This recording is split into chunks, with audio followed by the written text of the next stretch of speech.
Rideshare drivers demand end to firing by app.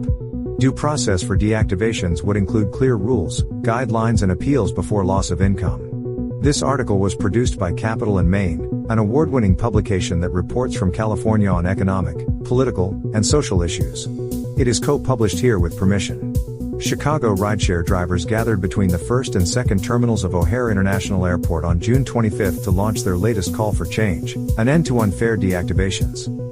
It felt personal for Bernard Moses, a 50-year-old driver based in Plainfield, Illinois.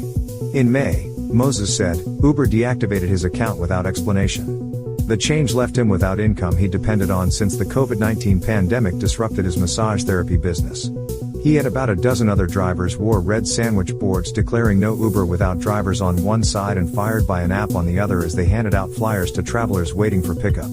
When Uber and Lyft receive a safety report regarding a driver, they deactivate the driver's account while they investigate the complaint, effectively banning them from work.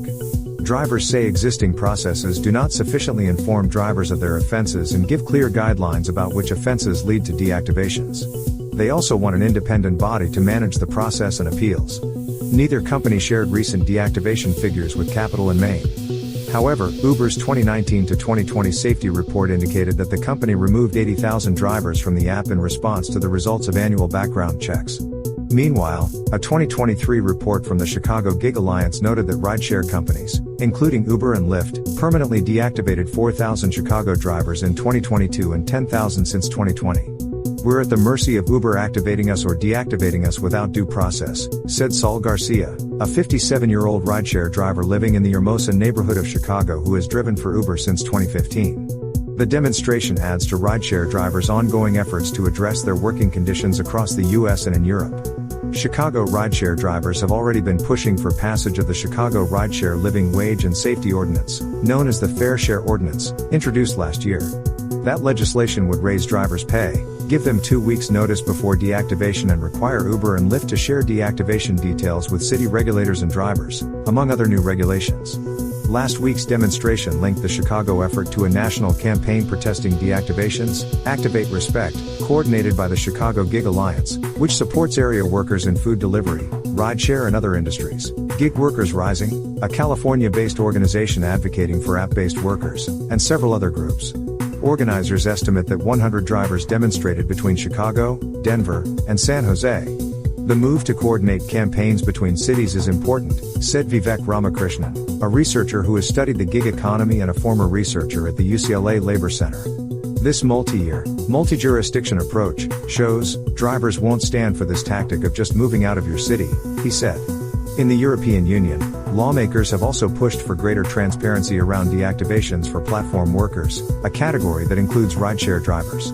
In April, the European Parliament passed legislation banning automatic robo-firing of platform workers via algorithm and requiring companies to tell drivers how their performance is tracked and ranked. The European Council must now weigh in on it. Uber spokesperson Gabriela Condarco Quesada said via email that the company does automatically deactivate drivers' accounts in some instances. For example, the company might do so if a driver's documents are about to expire, Condarco Quesada said. Lyft spokesperson Eric Smith said, in an emailed statement, that the company has introduced an in-app button for drivers to appeal deactivation decisions and connect with company staff. Uber's Condarco Quesada said the company has implemented a human-led appeals process to prevent unfair deactivations. We remain fully committed to continually improving our processes to better serve drivers, Condarco Quesada said. For Moses, deactivation has been confounding and devastating. After being locked out of his Uber account, Moses went to the company's Chicago office to get an explanation. A company representative told him that the deactivation stemmed from a customer who said they felt uncomfortable with me, he said. As you and I know, that could mean anything, Moses said, gesturing toward his hand to imply anti-black racial bias.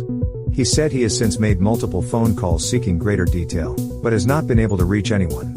Since then, Moses said, he has driven only with Lyft, and his income has been cut nearly in half. In a statement, Uber's Condarco Quesada confirmed that the company had reviewed Moses' case but did not share details regarding his suspension. Condarco Quesada also confirmed that the company had contacted him regarding his account via phone and in-app. He is welcome to reach out to us regarding his account status, Condarco Quesada said in a statement. I deserve more of a voice, a chance for my voice to be heard and to give my side of the story, especially with such a vague complaint that's made to feel uncomfortable," said Moses. "To just cast me aside like that without any explanation, it just doesn't seem fair."